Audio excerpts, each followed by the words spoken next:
friends, my name is Jayana. This month we've been talking about courage. Courage isn't the absence of fear. No, true courage comes from trusting God even when you are scared and doing the right thing even when it's difficult. After an incredible day filled with miracles, the disciples found themselves climbing into a boat as Jesus told them to head across the Sea of Galilee, while Jesus stayed behind.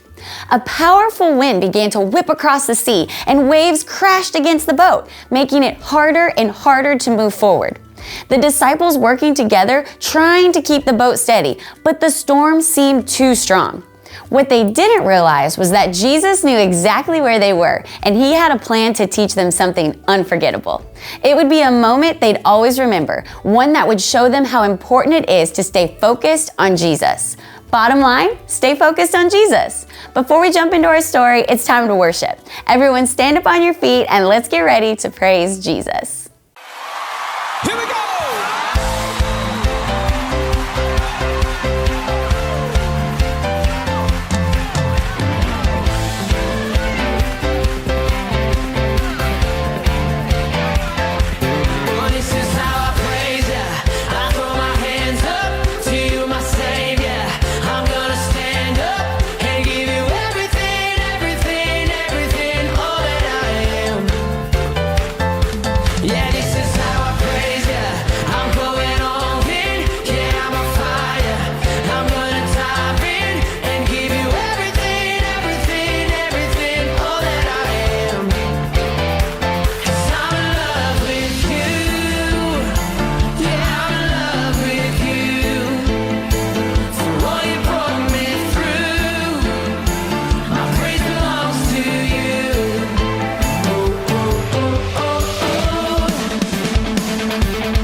This is why I praise you, 'cause you're amazing, and you are greater, you're everlasting, and you are everything, everything, everything, Jesus you are.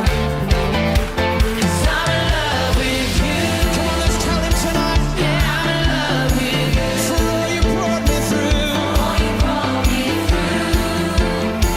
My praise belongs to you.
God's story, Daniel and the Lion's Den.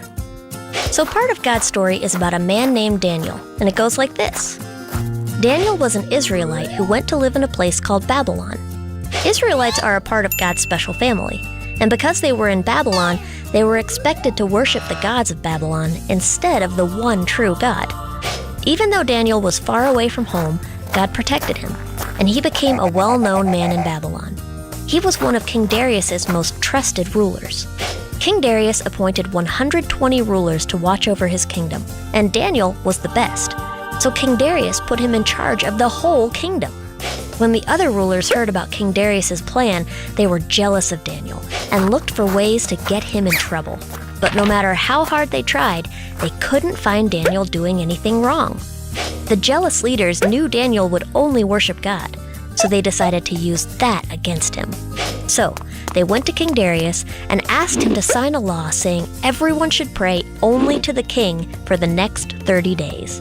And anyone who disobeyed this law would be thrown into a den of lions.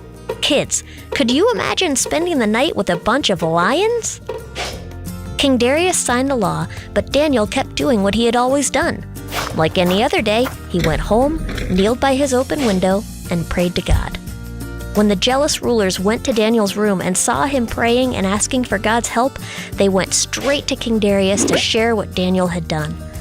Although King Darius wanted Daniel to stay safe, the king had no choice but to send him to the lion's den. And before Daniel was thrown to the hungry lions, King Darius said to him, "You always serve your God faithfully, so may he save you." Because the king was afraid for Daniel, he didn't eat or sleep that night. Then early the next morning, King Darius rushed to the lion's pit to check on him. As he neared the pit, the king shouted, "Daniel, you serve the living God. You always serve him faithfully. Was he able to save you from the lions?" Maybe King Darius didn't expect an answer, but he received one. Daniel replied, "My God sent his angel, and his angel shut the mouths of the lions. They haven't hurt me at all, because I haven't done anything wrong in God's sight. I've never done anything wrong to you either, Your Majesty." The king ordered the guards to lift Daniel from the pit. He was so happy Daniel was alive, he ordered all the people to respect the God of Israel. And those other rulers who got Daniel in trouble in the first place, King Darius ordered them to be sent to the lion's den. King Darius knew God protected Daniel because Daniel obeyed God, even when it seemed dangerous. And that's the story of Daniel. So, in case you missed it, here's the quick version. Daniel served the king. Daniel obeyed God. So, he was thrown to the lions. God protected Daniel. God protects those who obey him. And that's a part of God's story.